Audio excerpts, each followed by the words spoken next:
글로벌 외신센터입니다. 말씀 주신 세 가지 내용들 위주로 오늘도 김민아 캐스터와 함께 체크해 보겠습니다. 어서 오세요. 안녕하세요. 네, 첫 번째 소식은 아무래도 물가가 좀 될 것 같다는 생각이 드는데 이 IMF 측에서 또 고물가가 내년이나 돼야 또 진정이 될 거다 이렇게 좀 굉장히 좀 장기적인 전망을 내놨거든요. 어떤 내용인가요? 네, 바로 기사 내용 통해서 살펴보겠습니다. CNBC 보도 내용이고요. Inflation will likely be tamed next year when rate hikes start to work, IMF chief says. 네, 이번에 IMF 쪽에서 경제 위기 상황과 관련해서 발언을 내놨는데요. 바로 기사 내용 통해서 살펴보시죠.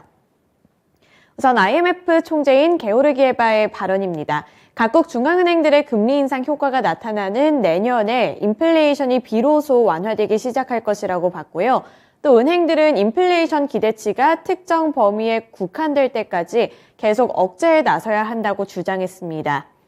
이 국제통화기금인 IMF 총재는 전 세계적인 고물가 추세가 내년이나 되어야만 이 진정세를 보일 것으로 내다봤는데요. 세계 경제 전망은 더 어두워졌다고 진단했습니다. 현재 각국 중앙은행들은 공격적인 금리 인상에 나서고 있는데 미국만 하더라도 이번에 0.75%포인트 금리 인상을 내놨고 또 앞으로도 이 빅스텝을 단행할 것에 무게가 실리고 있는 상황입니다. 또 미국뿐만 아니라 유럽 중앙은행 ECB 쪽에서도 이번 주에 열리는 통화정책회의에서 11년 만에 첫 금리 인상에 나설 것으로 보이는데요.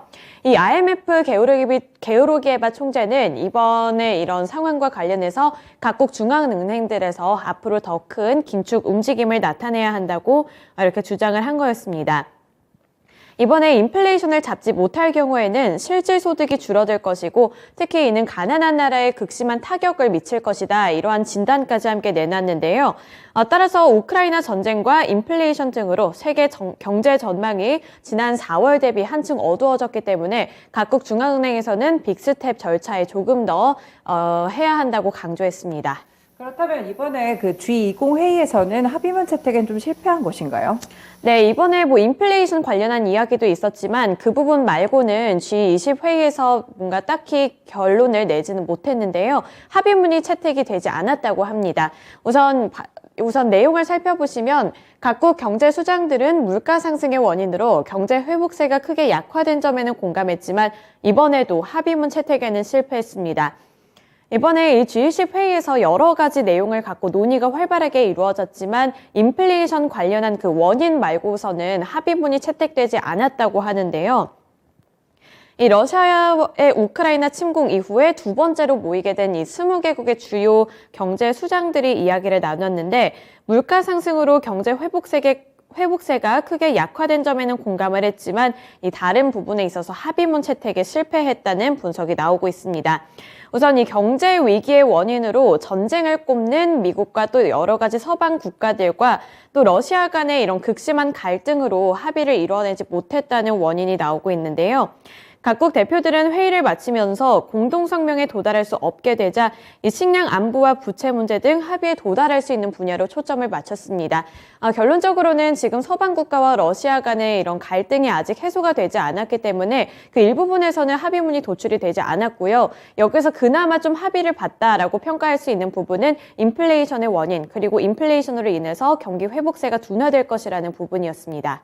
네, 결국에는 인플레이션이 아직까지는 좀 남아있다, 심화되고 있다, 이런 의견들이 좀 대다수였던 것 같습니다. 네, 두 번째 소식 확인해 볼게요. 이번에 조 바이든 대통령이 아무래도 이제 워낙 유가가 그동안 많이 올랐었잖아요. 최근에는 분위기가 좀 꺾이긴 했지만 그동안 올랐던 부분들 좀 원유 증산을 요청하러 중동을 갔는데 오히려 약간 비웃음만 샀다, 이런 보도들이 상당히 많더라고요. 어떤 내용이었을까요? 네, 이번에 방문을 했는데 Financial Times 보도 내용입니다. Biden's fist bump belies unease between Saudi Arabia and US. 네, 이번에 바이든이 순방을 갔는데 지금 평가가 그렇게 좋지는 않습니다. 바로 내용부터 살펴보겠습니다. 우선 이번에 사우디 외교장관 그리고 무함마드 빈 살만 사우디 왕세자의 발언부터 살펴보더라도 이번에 좀 결과가 좋지 않았다는 걸 알 수 있겠는데요.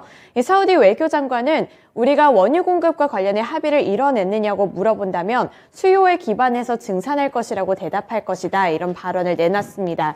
그리고 사우디 왕세자의 경우에는 사우디는 이미 하루 1,300만 배럴로 생산량을 늘린다고 발표했다며 더 이상은 증산할 여력이 없다고 선을 긋는 발언을 내놨는데요.